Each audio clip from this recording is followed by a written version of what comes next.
We're all stepping off of something somebody else gave us. And so to be generous in that is that idea of I'm willing to do that for someone else, whether it's financially or being generous with time or all that kind of stuff. But you know what? Specifically money. Let's just be honest. Oh, I'm generous with my time. Okay, yeah, good for you. Yeah, but really, but then it's the money. The money just locks people up. It locks me up. I'll be honest. I get, I'm not frugal. I'm not thrifty. I'm just straight up cheap.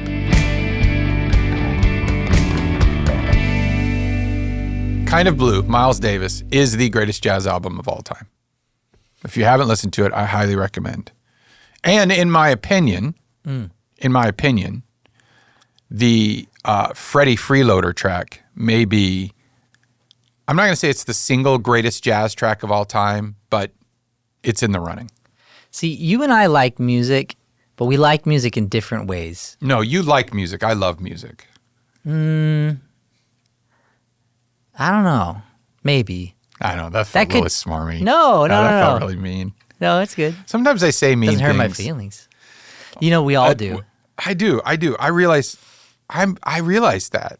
Like, I have this part of me that just likes to say snarky things, and it's not cool. It's not funny. It's mean, and it's impolite, and I don't like it about myself. Oh, well. Are you confessing right now? I guess I am. Yeah. I don't know. I don't like that about myself. And I really don't like it when I do it to you. Oh. On the show. I love it when we're off camera. but I really don't. Sometimes I'll go back and I'll watch and I'm like, man, that wasn't cool. And you know who I'm the worst with? Honestly? Me? No, is Kanan, one of our other hosts. Kanan's really nice. And Kanan's way nicer than you. He is. He's like the nicest guy. So I play a game in my head when I talk to people. It's like who can talk the least wins. So like you try to like get the other person to talk about themselves. You ask questions, all that kind of stuff. Yeah. That way, like you're, engaging with somebody and you're thoughtful and all. Because pride wants to just like talk about yourself, right? So there's two people I lose to, and Kanan's one of them. Oh, absolutely. Kanan just like loves to like he loves to hear about you. Yeah. And he loves to like let you have the most. Yeah. And he loves it when you say something profound. Yep. Like he's not trying to say like, oh, and this. No, he never one-ups you with a story. Like he's all, you know what I mean? Yeah. Not, he's nothing like me now that I think about it. So, Pastor Miles Langrock. Hey, how's it going, Dr. Brian Jenkins? Speaking of pride, which we just were speaking of. Sure, we were. We are taking some time today to continue in our sort of sub-series. Yeah. It's our unofficial series. It's woven. It's woven into the tapestry, much like these things are woven into the tapestry of our lives, of the 7 deadly sins. So this list of sins that I believe it was Gregory. Did we do the work on that? We did. It was Pope Gregory who finally defined them, right? Mm-hmm. That sounds right. And then Dante really sort of elevated them. But yeah. So so we did pride. Yeah, first cardinal sin. So that was in season 1. That's a good question. Yeah, it was season 1. Season 1, yeah. So you want to go back and check out the pride episode. Yeah, and the pride episode. Yeah. The second cardinal sin, so we're actually doing them in order. Is greed. Greed. Or is it avarice? Avarice was sort of the fancy word for it, yeah. Or covetousness.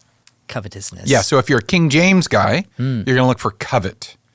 So you may not see the word greed in your Bible, but if you see the word covet, that's in the family. But the Latin word, I believe, is avarice, yeah. Okay, so greed. We always talk about defining things, what it is, what it isn't. Is this a major theme in the Bible? What does the Bible have to say? All this stuff. Yeah, all that kind of stuff. And so when we're talking about greed, there is, and you have it ready for us. I think that there is so I'm 51 now. I'm total Gen X. Stop it. We already dealt with pride. Stop. Oh no. So there's a movie from the mid 80s. I don't remember the year. The 1900s. Yeah, from there's a movie from last century called Wall Street. And Michael Douglas plays basically someone who's like a corporate raider, and he's corrupting the soul of a young Charlie Sheen, which that probably explains a lot now that I think about it.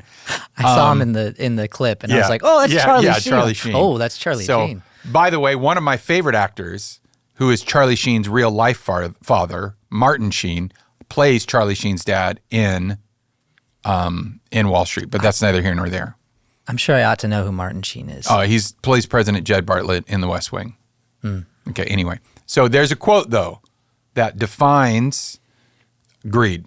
And it defines, I think, really the Western, if not the American view of greed. And this is not, by the way, I want to sort of start like this. This is not an economics podcast. Okay, we already did. If you go back and watch some of our previous Did We Miss Any Things? We already have our feminist financial girl boss. She spoke on a couple of previous episodes. So, but this is not. But we are going to talk about money. We're going to talk about resources. We're going to talk about greed. So, Miles, I'm actually in applied economics right now. Oh, really? Yeah, I'm taking that. So, all right. What about unapplied economics? What is that? How do you? We'll talk more about that in a second. Okay, all right. All right. It says this is Gordon Gekko. Gordon Gekko. Yeah, Michael Douglas says Gordon Gekko. The point is, ladies and gentlemen, that greed, for lack of a better word, is good. Greed is right. Greed works. Greed clarifies, cuts through, and captures the essence of the evolutionary spirit. Greed in all of its forms, greed for life, for money, for love, knowledge, has marked the upward surge of mankind. And greed, you mark my words, will not only save Telder Paper, but that other malfunctioning corporation called the USA. Okay. Thank you very much. All right. Thank you. Very, very good. That's very true to the moment. Was it? No. I tried. No. Okay. Oh, all right. No. There's another good Michael Douglas speech in another movie. Okay. Oh, in The American President. Wasn't it? Maybe I'm getting Michael Douglas mixed. Yeah, I got him mixed with somebody else. Never mind. Did you get him confused with Kurt Russell in Big Trouble in Little China? No, it's embarrassing. It's Independence Day, the president. Bill Pullman? I don't know. You're saying names. All right. Okay. So greed. So when we talk about greed, there is a sense in which, especially and I think if we're just honest, especially in the Western world, in the West, in the United States of America, where the idea of greed is no one really knows what it isn't until you get to it, and then you realize someone's being greedy. And what's interesting is I think it's one of those things that it's okay for me to be greedy, but it's not okay for you to be greedy. So it's nebulous in the sense of is there a moment in which something goes from being driven or being desired or being gained to being greedy? Like, is it, what is, really, it comes down to what is more than enough. What goes from abundance, which is actually a biblical concept. Mm-hmm. When does abundance become greed? And why is abundance okay and greed's not? That's a good question to start off with. Yeah. How do we divide between those two? Yeah. So greed is, from a biblical point of view, greed is this selfish, excessive desire for more of something than is needed. Okay? But it's that last bit. So there's a couple words you point attention to. Excessive, okay? Mm-hmm. And then need. So if I need something, I'm not being greedy to desire it, okay? Right. But if I have more than what I need, that's still kind of okay because that's abundance and that's, wealth, both of which the Bible doesn't necessarily speak against. It warns against wealth, and we can talk about that in James, but it doesn't, it just says, woe to the wealthy in James 4. But that idea of excessiveness, okay? And so one thing that Augustine points out when he talks about all the 7 deadly sins, it's that they are all sins of extreme, either extreme yes or extreme no. And so what he says is that the virtuous life is the one that finds the moderateness of something. Right. And you say virtuous, the 7 cardinal sins or 7 deadly sins have 7 virtues. Yeah, 7. There's sort of the offset by the yeah. 7 sort of the 7 heavenly virtues is what they're called. And so in these 7 deadly sins, we have this sense of all of them are extreme forms of something that is okay to want or have. Okay, so if we continue on the Augustine theme, then it's a definition we use quite a bit. You hear it back in season 1. We used it a lot on the episode on sin, particularly on the We Broke It episode and the fall of man. It's the idea of sin is disordered love. Mm-hmm. So if I take the things that God made me to love and I get them out of order if I get them out of the right perspective or the right hierarchy in my life, then those okay things, those acceptable things, maybe even those blessed things, then become sin. Yeah, like we make idols out of them almost. Right, exactly. And so what we do is we say, I'd rather have this than something else. And in doing the research for this, I found this really great article. We'll put a link to it. It's actually a law review article from Regent University. And the lawyer who's writing this article is talking about the impact of greed on the legal profession. So he does this great job of saying, here's greed's place in universal morality as a universally immoral thing. There is no culture where their definition of greed is celebrated. Now, the definition of greed starts to move around, but there is something inherently wrong stamped on our humanity that says people shouldn't have more than is acceptable. Or maybe desire more than what they need? Yeah. Well, again, but you see where you start to get into this kind of slippery slope idea, because I can desire more than I need, and that's abundance. But what do I do with it then? If I have a life of abundance, right? If I have a life of comfort, I don't think any of us are going to step out and say that it's sinful to have an abundant, comfortable life. Okay? Those aren't sinful things. In fact, they are promised things in Scripture. You know, all the blessings of God come out as that you're going to have abundant life, and, you know, you will have, you know, more than you ask or think, and all these sorts of promises that come out. And all the prosperity preachers are just amening in the chat right now. Finally, these guys. Brian's our guy. That's right. Here we go. Say it again for the people in the back. Yeah. And so, but. And the highways and the byways. You'll be blessed. We're blessed in the city. We're blessed in the field. We're blessed when we come and when we go. You know, all that sort of stuff. The head and not the tail. Oh, yeah. We're the head. Yes. All of those wonderful things. And so what we have then is this idea of, okay, how do I know then when I cross that? How do I know? And so when we're talking about greed, when we're looking at greed, let me we had a weird prep day. So what is greed? Greed is that a thing. So what does the Bible say about greed? Well, Luke 12:15, again, let's actually get into the Bible. Yeah. Jesus says this. He says, watch out, be on guard. And this is interesting. He says, against all kinds of greed. So in that moment, Jesus says, it's not just money. There's greed of all kinds. And he says, you have to watch out for it. And this is what he says in English Standard Version, Luke 12:15. Life does not consist in an abundance of possessions. Right. Okay. So let's break that down a little bit. Your life should not be rooted in having an abundance of things. Your life should not be centered on the gaining of an abundance of things. And I think it's interesting that Jesus says in Luke 12, watch out. You have to be careful of it because you won't see this one coming. Right? You won't see, I don't think greed is like one of those, it's not like, let's say, wrath, where you feel yourself just getting angry and angrier and angrier and you kind of know it's coming. Or maybe even lust or something like that, where it's, I think greed is infinitely more subtle because you're doing the right thing. You're being industrious, you're being diligent, you're being hardworking, you're being thrifty and frugal and responsible with your money. Like you're doing all of that. And then at some point, this thing of my life becomes about this rather than about what Jesus is saying.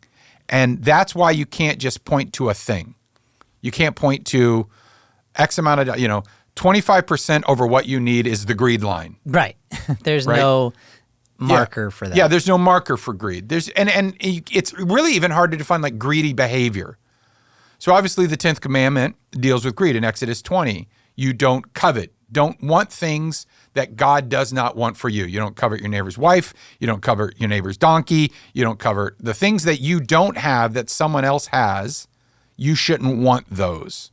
So we should shut down Instagram then, right? Yeah, entirely. So why does Instagram work? Why does social media work? Because you're constantly saying Someone else has something and I wish I had it. Yeah, and okay, so then there's the line where we're like, okay, so Instagram is the line. Instagram's the line. No, the question is like, well, what then, is it okay to find something admirable? Like, I follow some DIY projects and like, oh, I'd love to do that for my house one day. Right. I'd love to, change out the molding and get different decor and all that kind of stuff. And I desire that. But okay, so am I guilty of greed at that point? Yeah, and I think that is the drive. That's the question. Because there can be no doubt biblically, especially in Proverbs, that the Bible commends drive. The Bible commends diligence. And diligence is a virtue. It's a biblical, I really believe that. Yeah. If you look at, like, for example, the 7 pillars of wisdom, which Proverbs doesn't define, but you can find them as you read through. Diligence is an absolute virtue of the book of Proverbs. The first time, I love this conversation because, you hear a lot. Maybe it's just my tradition or my upbringing in church, but you hear a lot of like, don't do this, don't do this, don't do this. But it wasn't until one of our episodes that we shot in season 1, talking about John Wesley, where it's to work as hard as you can, make so as much as you can. His view of money was, Yeah. Wesley's view of money was, gain as much as you can, save as much as you can. But what does he do then to pivot off of greed? He says, give as much as you can. Yeah. And so Wesley is saying, if your work does not come at the harm of yourself or others, so if you go back and watch our episode on work with Justin Roby, we talk about like is there such thing as a bad job? Is there a job that's actually not good for people? So we talk about work that harms yourself or others and all those sorts of things. But Wesley says, if you're doing that, then go. Grab that bag, man. Get what you need. I think that's what the young people say. Grab the bag. Grab the bag. Grab that bag. Secure the bag. Secure the bag. Yeah. Okay, so go do that. And then keep it. Get your chicken. Save up. Get your chicken? Yeah. That's not a thing. Marshawn Lynch said that. Okay. Oh, well then Marshawn Lynch said it. I'm here. I am here for it. Yeah. Yeah. Get your chicken. Get your chicken. Bread. Yeah, get it. Yeah. You got that bread in my pocket. Got my bread. Like, do that. But then he says, and give as much as you can. And now we begin to see what for every single person is a subtle nuance between diligence, thriftiness, frugalness, like whatever you want to call it, financial responsibility, even abundance. And then when does it cross over to greed? Why? Because greed takes our desire, our drive to provide, to secure, to give a good life to our families, to make our lives reasonably safe. Because remember, comfort is just an abundance of safety, right? So even our desire for comfort is really just an extension of our need for safety. So all of those things, and then it just keeps going. It keeps driving. It distorts it. It takes a good thing and pushes it and pushes it and pushes it until a good thing becomes an ugly thing. And that's what greed does. It takes this good thing and just keeps, it's like an oversaturation. It's like taking a beautiful piece of art, right? We talk about art sometimes and some of our favorite pieces of art and all that kind of stuff. And if you take like Starry Night by Van Gogh, one of my absolute favorite pieces of art, and you say, look at this, man, what if it were a little bluer? And you just crank up the blue. Okay, man, well now the blues are off. What if we did something with the yellows? And then you crank it up. And what greed does is instead of pulling back, it says, obviously, more is the solution. Yeah. More is the solution. It's the Spinal Tap thing, right? It goes to 11. It just takes it and gives me more, more, more. And that's where it starts to do. And where does that go wrong? Why is greed wrong? Because at some point, my desire for more is going to come across your need for enough. And that's where we run headlong into Christianity. That's where it begins. That's where Christianity and a lot of cultural worldviews collide with each other. Yeah, and Christ will warn against, not warn against, but warn that the rich and the wealthy will have a harder time almost with, what does he say? It's better. It's better for... Yeah, no, it's easier for easier to camel to thread itself through the eye of a needle than for a wealthy person to find their way to heaven. Yeah. And that's being hyperbolic. Yeah, And it's a literal camel and a literal eye of needle. By the way, it's not... Not the camel kneeling. Yeah, so no. It can if it kneels. Yeah, no. He's literally talking about this ridiculous notion of a camel trying to fit through the eye of a needle. Yeah. Man, that's a big needle. Or a very small camel. A very small camel. So it's one of the reasons, like, for example, in James 5, when he's talking, and James is trying to explain to these new Christians what their applied Christianity looks like in the face of their Judaism, okay? So what he's saying is look, we have these ongoing historic cultural virtues of diligence, hard work, thriftiness, abundance, all that kind of stuff. And then he says, but now Jesus has entered into your life. And he says this in chapter 5, look here, you rich people. I love that. Wait, look here. What translation are you This reading? is the New Living Translation because I forgot to bring my English Standard. That's okay. I got my, you can do that. Give me the passage again. I just want James to see. 5, James 5, 1. Look here, you rich people. We've been grown. Dang. I know. It's like, it come on, James. What's it going sounds on? like a political speech. A warning to the rich. Look here. It's actually, it's actually called Warning to the Rich. Look here, you rich people. Weep and groan with anguish because of all the terrible troubles ahead of you. Your wealth is rotting away and your fine clothes are moth-eaten rag. Your gold and silver are corroded. The very wealth you were counting on, will eat away your flesh like fire. This corroded treasure you have hoarded will testify against you on the day of judgment. Why? Hear the cries of the field workers whom you have cheated of their pay. The cries of those who harvest your fields have reached the ears of the Lord of heaven's armies. You have spent your years on earth in luxury, satisfying your every desire. You have fattened yourselves for the day of slaughter. You have condemned and killed innocent people who do not resist you. So what is he saying? He's saying your wealth came at the cries of the people who worked for you. Yeah. At the safety and security of those who were bringing in your harvest. And Proverbs talks about this, that like a false weight is an abomination to the Lord. It's an abomination to the Lord. So he hates injustice. He hates when especially when the powerful take advantage of the lowly who are counting on, fair wages or, whatever instance this rich person robbed equitable wages or fair.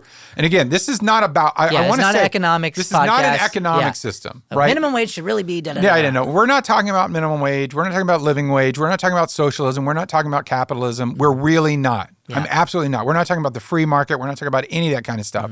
What we are talking about is, what does the Bible say about where your heart is when you go securing the things you think you need, and the ethical behavior tied to how you get those things.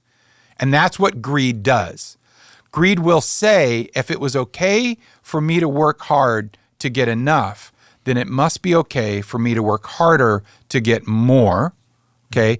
And if it's okay for me to work harder to get more, something happens in our humanity that says, then it's okay for me to do whatever it takes to get everything. Yeah. And that's where the distortion drives through. Yeah, so to bring this through to like a modern example, there are going to be times where at your company, whether you're a commission or not, but probably more so in like that kind of commission or sales, or a business owner or something like that, there's going to be an opportunity for you to do the right thing and make less or take a loss. Right. Because your company promised something, or there's a miscommunication, and the clients expected something, and you kind of said it or not. The market changed, and now you are in a worse position that you thought. Maybe you over projected, and now when the chickens come to roost, or whatever the term is, you have to make a decision on whether or not you're going to do right by somebody, or you're going to take what's more economically beneficial for yourself. Or what just gets you more. And again, it may even be, and to me, what's very interesting about something about greed, especially when you talk about like modern economics, you're talking about percentages. You're talking about a 5% gain versus a 3% gain. Yeah. And you will do whatever it takes to get that extra 2%. We live in the post-Madoff era, right? The great Ponzi scheme, Bernie Madoff. And I remember watching a documentary about that. And one of the things even he said, the reason people fell for my scam was because they were greedy. They wanted that extra 4 or 5% that I promised them. Instead of being content with their 5 or 6% return that their mutual fund was giving them, he was coming along and saying 12% or whatever. And the numbers are irrelevant. Yeah. But he said, because they weren't content, they believed what I was telling them. And so there is this challenge with greed that goes against the idea of contentment. And what's interesting, though, is if contentment is the middle ground, we'll get to laziness. We'll get to sloth, right? Yeah. Which is also a sin. Mm-hmm. So disordered contentment can drive you all the way to sloth, which is laziness, and waste, or it can drive you all the way to greed. What is the temperate, the moderate middle of that? And it's godliness with contentment, as Paul says. Godliness with contentment is great gain. And so this idea of having enough, and so people would say, okay, then Brian, how much is enough? And I have no idea. Yeah, and it's important, again, to bring this back to like your heart. Mm-hmm. Because that's really what God's after. He's after our hearts. Mm-hmm. And so can you desire wealth and setting up your children and grandchildren and having a legacy and all that? Can you strive for all those things and have a good heart? Absolutely. Yeah. Does it also present itself with many twists and turns where you need to be careful and safeguard your heart against desires for wealth, which I love that James talks about this. The gold and silver has been corroded, that your garments are moth-eaten, because that's a direct correlation to Jesus' teaching exactly on storing up your treasures in heaven. Right. Yeah. Why store up your treasures on earth where moth can eat it, and it can be rust. Your things can be burnt up, all that kind of stuff. Why not instead store up treasures in heaven where moth can't get to? And what he's saying is you are changing your what's the word? Let's use the word investment. Okay. You're making an investment in something that's going to disappear. If you are being driven by dripping every possible little ounce of provision from this world, so much that you will cross the line. I love that definition of sin, trespass, that you will cross the line, you'll cross the boundaries and do it, maybe even at the harm of others. So let's say that you're a small business owner, or like say a real estate agent, like, Miles, you've done real estate. I've bought real estate horribly and poorly, and I never want to do it again. Well, you should have worked with me. Well, okay. No, I want to stay your friend. And like you may be driving, like right now, you could be driving, listening to this on your way to work, this business that you own, or you could be on your way to close a deal, right? And you have the opportunity not to make millions more. You have the opportunity not to make hundreds of thousands of more. It could just be the temptation to make a few thousand more. And you sacrifice because of a report, an ethical decision, whatever. And you again, what have you? And you the part of your soul you give away. Jesus says, "What does it profit a man to gain the whole world and lose his soul?" That's the stakes of greed. That's the stakes that greed plays with. And that's a daily decision, because there are many types of businesses or careers where you just have to mislead clients a little bit to get them to agree to the contract, or to bump. It might not even be, it usually is a monetary thing, but it could be like just a status at work. Like, I hit my numbers, or my metrics, my KPIs. Like I could, if I don't get these guys to sign up for a credit card or whatever, then I'm failing, or I'm not good at, like, our identity and our trust starts being found in these types of things. Yeah. Or we start to take advantage of others, or we're just a little dishonest, or we say a little white lie. And not only is your wealth corruptible, but your soul is corruptible. Right. And what you're doing is you are trading the eternal corruption of your soul, essentially, for something that will, as James and Jesus point out, will just be gone. It'll disappear one day. And then if you put all your eggs in that basket, then when it's gone, what do you have? And both Jesus, James, Paul, Proverbs, all of them say you're going to have nothing at the end of it. And for what? A few dollars more. You know? I always think of that line from the movie Fargo, and it always makes me laugh, but I think of it because at the end, after all these horrible murders, it's actually a really horrible movie, and I probably shouldn't have suggested it. But anyway, but I never forget what she said. She goes, and all for what? A little bit of money. Yeah, and let's not use that. But for what? You know, just a handful of money that's going to be gone. That's going to be gone. You know, can I not challenge the paradigm here, but just insert another kind of, I don't know if it's necessarily always the excess, but like I think it's entirely possible for those who live paycheck to paycheck to experience that same sort of like, I need this. Right. Otherwise, you know, this isn't going to happen. You know, I'm glad you brought that up because there's also a mindset that is driven not by abundance, but is driven by lack. There is a greed that's driven by lack. Yeah. Because if we talk about greed being excessive and at the expense of the other, then it may not be excessive, but it still can come at the expense of the other, right? And that comes from lack. You know, when I was a church planner and the church could no longer afford to pay me full time, I worked at a call center. And that was the worst, most soul-sucking 8 months of my life. I was about to say, I know you've said this before, so I was about to say soul-sucking. It was horrible. And I figured out why. Because I allowed my fear of not being able to provide for my family, and I allowed the lack. And I think that drove me. Now, I want to be very clear. I didn't do anything like it. But it wasn't, was it a scam? Was it illegal? No. Was it gross? Yeah, it was gross. And when I finally realized how gross it was, I quit. And I'm glad I did. And that was, by the way, one of the most soul-liberating days of my life. And it wasn't because I was wanting a bunch. It's because at that point I was wanting enough. And I remember that was the same language we would use on the calls and when we were training people. Don't you just want a little bit more, a little bit more, a little bit more? And that little bit more turns into something very ugly. Ecclesiastes 5 verse 10 says this: "He who loves money will never be satisfied with money. He who loves wealth will never be satisfied with his income. This is vanity. When goods increase, they increase who eat them."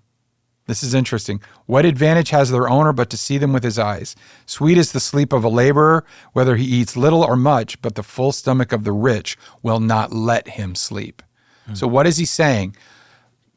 Indigestion. He's saying indigestion, but what he's saying is if you love money, you'll never have enough money. If you love wealth, you'll never have enough wealth. Right. What's the inverse of that? If you love joy, keep going after joy. If you love Jesus, keep seeking an abundance of Jesus. But what you love, you'll never have enough of. Yeah, why love something temporary when you can love something eternal? Eternal, that will ultimately satisfy you. And look at what he says at the end. Why? "Sweet is the sleep of a laborer, whether he eats little or much." So he's saying that the laborer is like, I sleep fine at night. But the one who is driven, the owner or the employer is driven, even though his stomach is full, he can't sleep at night because he's driven by something he'll never have, which is enough. You'll never have enough. Yeah, I think there's this temptation, I'll say especially for men, maybe it's true for women as well, but just getting that identity from our job and our work and how we can be as providers, that sometimes the expense, the advantage that you take isn't at the expense of like clients and customers and you know people that you work with, but at the expense of your family, right, and your children, right? Like, oh, I'll just you kind of guise your drive and efforts for more and accomplishments and things at work and money for my family and but at the expense of like spending time with them, going to soccer games. And you've gained the whole world and lost your soul. Yeah. Like you've gained everything and then your kids don't know you. And it's not like this is a modern thing. I mean, I think of like Cat Stevens, right? The Cats in the Cradle and no, that's not Cat Stevens. It's Harry, whatever. But that song, The Cat's in the Cradle, right? Where this guy's like, no, son, tomorrow we'll have a good time then. Tomorrow, that'll be a good time then. He keeps putting it off. This has been a challenge since day one. And you say, well, I'm being a good father-ish because your kids need more than the money. Right. They need you. I'm being a good mom. I'm working hard. Yes, but they also need you. And we have to ask ourselves, what is that? Paul warns Timothy in 1 Timothy 6, those who desire to be rich fall into temptation, into a snare, into many senseless and harmful desires that plunge people into ruin and destruction. Why? Because the love of money is a root of all kinds of evils. The love of money. Money is not the root of all evil. I mean, anyone can do two seconds worth of theological. Money is just a thing, right? It's the means by which we, trade goods and services, right? But when you love it, and that takes us all the way back to disordered love. What am I in love with here? When I feel this need to go and get and, grab that bag or get that bread in my pocket or whatever, what am I in love with at that point? And it may not just be the cash. Like you said, it may be the Salesman of the Year award. It may be the prestige. It may be, look at this car I was able to buy. Look at the truck I was able to buy. Look at this, look at that. It may be that. But if you love it, you have created a root of all kinds of evils. There's so much that comes from this. And it's a fundamental misunderstanding of this virtue of contentment, this virtue of temperance, this virtue of moderation. And greed steps in and takes this good thing, this beautiful thing, this godly thing of providing for your family and moving from safety to comfort. Nothing is wrong with that. Right. But then it just distorts it and pulls it this direction. And before that, it goes from this beautiful painting into, something completely distorted and abstract. You can't even see it anymore. And I think it's just really, it's such a fascinating drive on that to really say, what's moving me forward? What's pushing me? One other thing that was interesting about this conversation was this article, and I want to use this quote I forgot the guy's name, but podcast background music, Tori Lucas. Tori, great friend. But I want to use this quote, and this is what Lucas writes. At the heart of the 7 deadly sins lies a rejection of mutually beneficial relationships. So this theme is going to come up as we continue over this. We won't do them all this season. We just sprinkle them in when we feel like it's appropriate. But it is a rejection of mutually beneficial relationships. Each of the 7 deadly sins harbors an incessant focus on self. The 7 deadly sins encourage thoughts, then conduct, okay? So you have a vice, which is the inner part, and then you have a sin, which is the outer part. Okay, so one of the ways that he defines it is vice is what's going on in your heart, and sin is the action you commit. Okay, so encourages vices or thoughts, and then conducts or sin that exalt I above you, because the throne of self is built for one.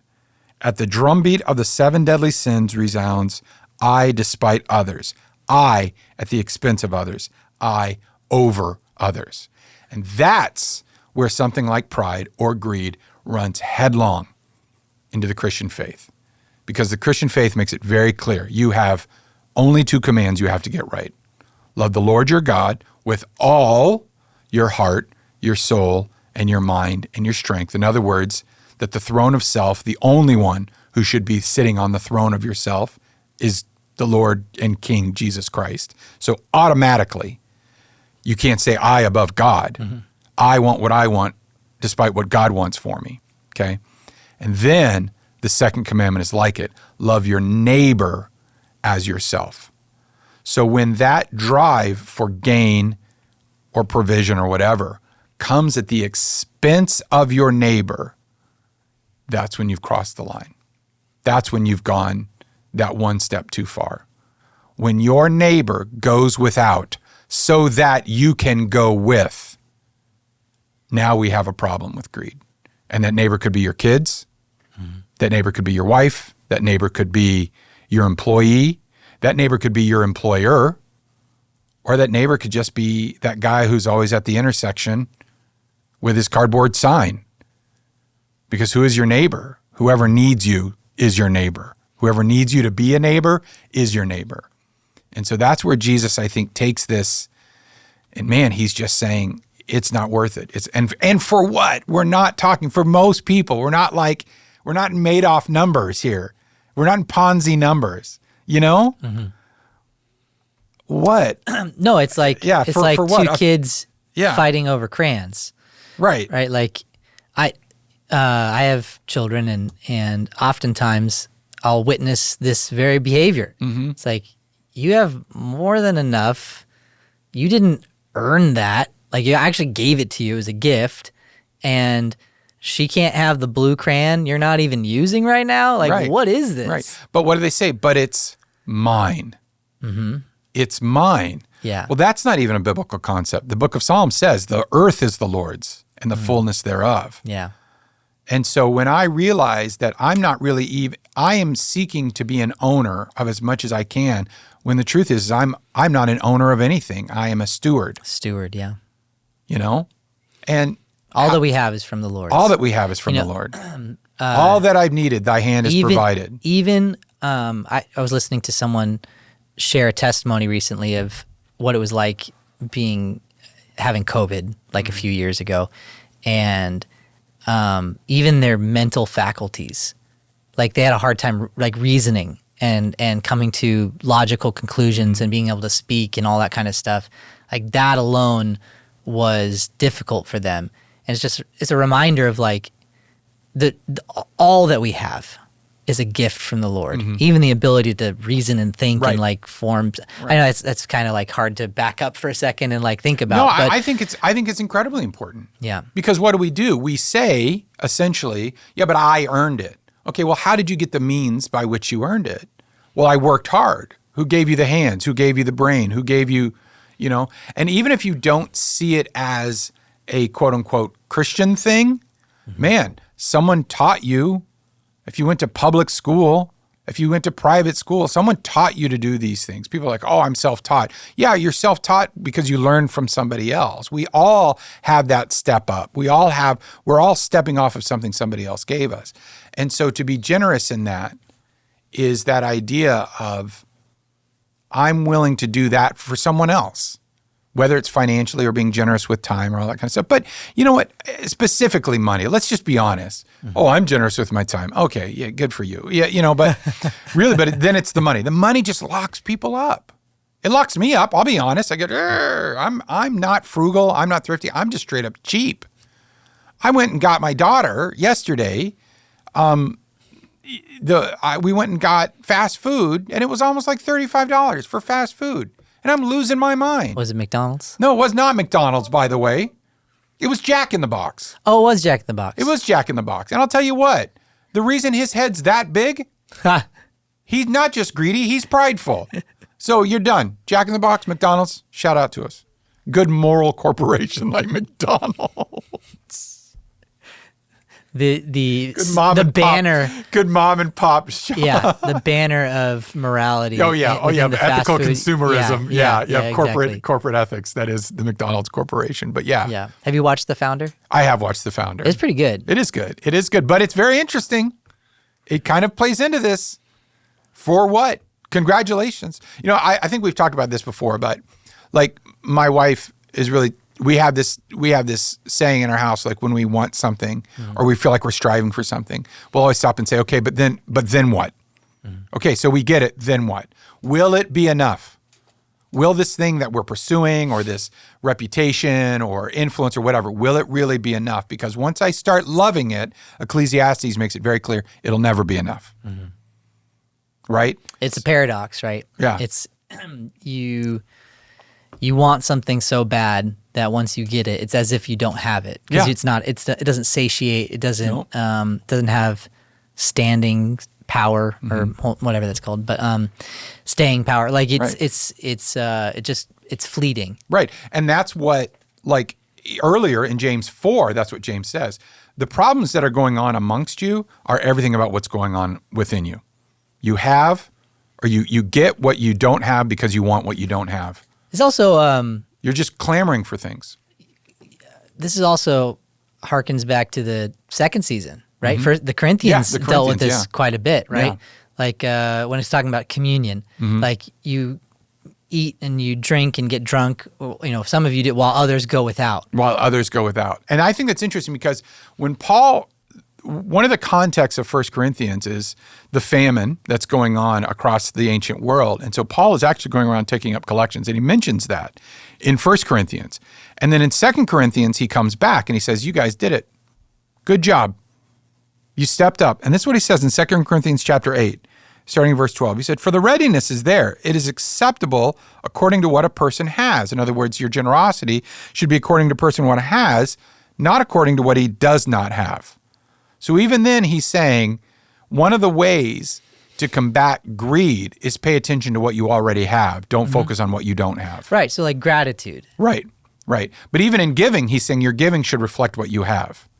So yeah. And then he said, and then he goes, goes, for I do not mean to say that others should be eased and you burdened, but as a matter of fairness, your abundance at the present should supply their need. So he's not saying, look, I'm not saying everyone else should have it easy and you guys be saddled with it. What I'm saying is right now, you guys have abundance, so you need to step up. Their abundance, because eventually they're going to have abundance and they'll satisfy your need. What Paul is saying, he's saying we need to be honest. At sometimes we will have abundance and others will have need. We need to watch who we are in abundance because at some point we will have need and others will have abundance. And then he says this, as it is written, whoever gathered much had nothing left over, and whoever gathered little had no lack. So what is he saying? He's saying those who had much didn't have too much, so that those who had little would never have too little.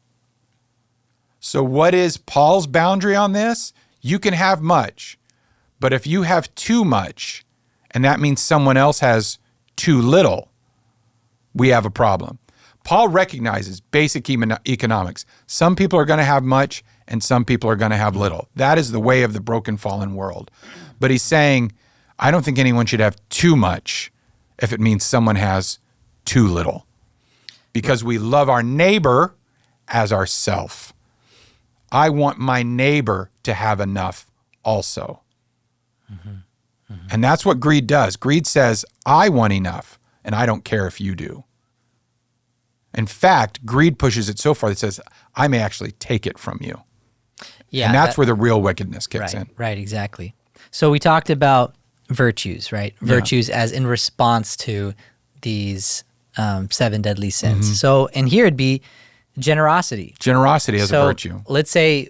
I think there's a handful. We can go through a list, but yeah, generosity. Right. So a listener of the podcast or just someone who's like, I recognize now that I have been living in such a way where I'm greedy. I have been putting way too much identity and purpose and where I find my value in what I have, my possessions, my wealth. So what do I do? How do I combat against this, thing that I've been feeding that I feel like it's devouring me now? How do I then reclaim my soul and not be greedy? Yeah. To me, the very first step is pay attention to what you actually need. You need to figure out what you need. And that's all sorts of different stuff, right? A 21-year-old single guy has way different needs than early 50s, father of, and I just do. Like what I need versus what my son needs is very different. So figure out what you need and go secure what you need. That's godly. That's right. That's appropriate. Okay? Once you figure out what you need, pay attention then to what you waste. Because by the way, I think if you think you need things, but then we realize how much we waste things. Find out what you need, pay attention to what you waste, and then start saying, okay, do I have enough of what I need? If not, practice diligence, right? Practice frugalness, practice thriftiness, practice, industry. That's what I'm saying, right? Yeah. If you have enough of what you need, start with gratitude. I'm thankful that I have what I need. And then stewardship, how am I using what I have? And then generosity. Okay, I have enough now to give back, to give away, to let someone else have. And how can you do that? Your church probably, if you're listening, you're probably a Christian and you go to a church somewhere. Your church is probably doing something for someone else. And if your church isn't, like doing something where they're doing something for someone else. Are they a church? Yeah, that's a whole other episode, right? But yeah, I mean, we have organizations that you and I are a part of. You and I are both part of the Worldwide Assemblies of God, and then the Assemblies of God has partner organizations. I'm card carrying, by the way. Congratulations. I just got it in the mail. Yeah, very good. Mazel tov, as we say. But we have all these things. So like Convoy of Hope. We'll start throwing some links in. Yeah. Convoy of Hope, great organization. Boys and Girls Missionary Challenge, BGMC, great organization. Yeah, here in the South King County area, we have Vine Maple Place. Transform Burien. Transform Burien is just about to say Transform Burien. Your local food banks, wherever you're at. There's going to be things like, I don't really keep up on the Salvation Army, but like Salvation Army, so. Another one, great one. I'll do some mission stuff because that's kind of on our radar right now. Again, through the Assemblies of God, Speed the Light, great organization. Youth Alive, we're having a conversation about that today, reaching into schools. Like I said, Convoy of Hope. There is Project Rescue. It's not that hard to find something. I mean, I was listening, and I'm going to do my pretentious thing now. I was listening to NPR this morning, as I do on my way in public radio. Was it the Bird Sound Classic one? King. No, Bird Song's great. But I was listening to Classic King FM, as I do from time to time, and they're doing their drive. Are they worth my money? I don't know. But you know what is a really easy way to just start with generosity? Don't roll your eyes and throw a fit when someone turns that little payment window around and there's a tip on it. Give them 10%. Just do it. Just to stretch yourself. Dang, bro. But it was the guy paving the road. Triggered right there. Like it was, but it was weird because it was the road sign, like the construction guy with the slow down sign. And But no, I mean, and he said, hey, if you just sign, there'll be a question for you there. Yeah, so the tip-in culture is a meme right now. So yeah, it obviously is. Yeah. But maybe it's a chance for us to let go of a few dollars more, Miles. Dude, I tip pretty well, but I'm not. Yeah, but something happened when I said that. Yeah. Here's looking out for your neighbor's needs. Yeah. I think that's kind of a cool one too. Like we talk about all these organizations, but those are all still kind of passive as well. Yeah. Yeah. No, looking I think out for your neighbor. Yeah. I think and supporting organizations is huge. Also, I think not only giving financially, but like getting involved. Mm-hmm. Like take a moment to like visit Vine Maple Place and like see what they do, and like maybe meet with if it's appropriate to like you get to meet with some of the families that are beneficiaries. They have a director of development. They have a director of donor development that would love to meet with you. And honestly, I don't know our demographic. Mm-hmm. We just got our Spotify wrap up, which is kind of cool. And whatever of the 39 countries you're in, we're excited about, everyone out there and our big Ireland following, as we know. But there's someone right now, and if you are a person of means, honestly, if you are this podcast and you realize I do have abundance, go sit down and have a donor meeting with someone, because there's someone who needs some of what you have. Yeah. And if you're not even willing to hear their story, that could be a sign that greed is taking root. Yeah. So our church does something called Kingdom Builders, which is one big fund that we fund all these kind of things we're talking about, like Vine Maple Place, Transform Burien, missionaries. And not just missions projects, but actual missionaries. Missionaries, right. And so there's going to be times where the East Coast was devastated by a couple hurricanes earlier this year, right? Giving to things like that is an opportunity. And that's an outreach that is further than local for many of us, right? Maybe you're in the East Coast, you're in North Carolina or Florida, and that was immediate impact. But money from our generous people in our church hopefully helped you out. Yeah, right, exactly. And so, but we just had a bunch of power outages here. Yeah, we just had a bunch of power outages. And people lost a lot of stuff. So your neighbor, yeah. No, what I'm saying is your neighbor may need $50 to go get a little bit of groceries now that the power's back on. Or your groceries. They lost power, you didn't. Like, hey, do you need some place to store your turkey before Thanksgiving? I know this is past then, but like those kind of opportunities. Like, it's not just big charitable organizations, although that's great. And Convoy of Hope is incredible. One day to feed the world. Yeah, exactly. Not just America. Yeah. So not only that, but also like, get to know. It's just living a generous life is so much more than just like, all right, I'm going to give one time. It's like, look, there's a song that came on Spirit 105.3 all the time called, God give me the eye. It's like, God give me the eyes to see your people, see your broken. I can't sing it right now, but basically, like, I think we missed out not having you sing. There'll be more opportunities. Okay, don't all worry. right, okay. I just don't know the melody. That's the problem. But having like God's eyes to like see what's going on, like the immediate right. There are opportunities that are worldwide, obviously, and they're big ticket, they're on the news, all this kind of stuff. Yeah. But then there's opportunities that are like right next door to you. Right. And you may be the only person that gets wind of that opportunity. But if you don't live a generous lifestyle, if you're not looking to make a positive impact in the life of your neighbor, like your people who live around you, then they may not ever receive, that generosity. I think of Colossians 3. Because it came up on the screen there, but Colossians 3:5 says, "Put to death what is earthly in you, sexual immorality, impurity, passion and desire, and covetousness." So that's greed, and he says, which is actually a form of idolatry. Paul says, which is a whole other. We didn't even get into that, but he says you put that to death. You have to take care of that.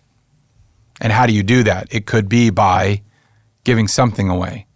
Usually sacrifice, some form of sacrifice is how you put something to death. But it has to be an active pursuit. Mm-hmm. You have to start doing something, right? So it may be, okay, I gave $10 at church to the, okay, great start. Okay, but what's the next? What will be the next thing to put that to death? What will be the next thing? Because it's going to keep coming back. And until you really learn to replace the power and the security and the negative energy that comes with greed, until you truly swap that out with generosity. Because if you love money, you'll never have enough money. But if you love generosity and you love serving Jesus, you'll never have enough of that either. And you'll just keep going and going and serving, not in an unfulfilled way, but in a limitlessly fulfilling way. And what I mean by that is your fulfillment is limitless, which is so counterintuitive. But you're always fulfilled. You stay in a state of fulfillment. Greed keeps you in a state of lack, and that lack drives you. Generosity keeps you in a state of fulfillment, and you just stay fulfilled. You stay fulfilled. You stay fulfilled. And it might even promote a drive to be generous. That's what I'm saying is you will create that. You will create that desire for generosity. Mm-hmm. And again, don't let the generosity then turn into pride. But all those things. But that really idea of giving it away, understanding that I may have, and I think a lot of us don't realize we probably actually already do have more than we need, especially in the West. Mm-hmm. So really understand what we need, understand, if I don't have enough, then there are other virtues I need to pursue. But if I do have enough, now I can pursue this virtue of generosity. I can pursue this virtue of abundance, generosity out of abundance. So, yeah. I think we might wrap up here. All right. Well, thank you for joining us. Please take a moment to like and subscribe for notifications. If you're listening to us on a podcast app, make sure to leave a 5-star review. We got 4.8 on the year. Someone left a 4-star review. I don't know what to do. I don't know what to do with that. Anyway, 5-star. It's not enough, people. Change it to 5 stars, please. Yeah, and if you were that person. Yeah, you can go in. You can edit it. Yeah, you can edit it. Yeah, no, I'm just kidding. We'd love to have you share this with a friend if you enjoyed the conversation. Hopefully it's something that, promoted something in your heart, especially around this holiday season. Be like, hey, maybe I should give a little bit more somewhere. And so thank you guys for joining us. Thank you, Dr. Brian Jenkins. Thank you, Pastor Miles Langrock. See you later. Next time, Space Cowboy. Beep, beep, beep, beep, beep.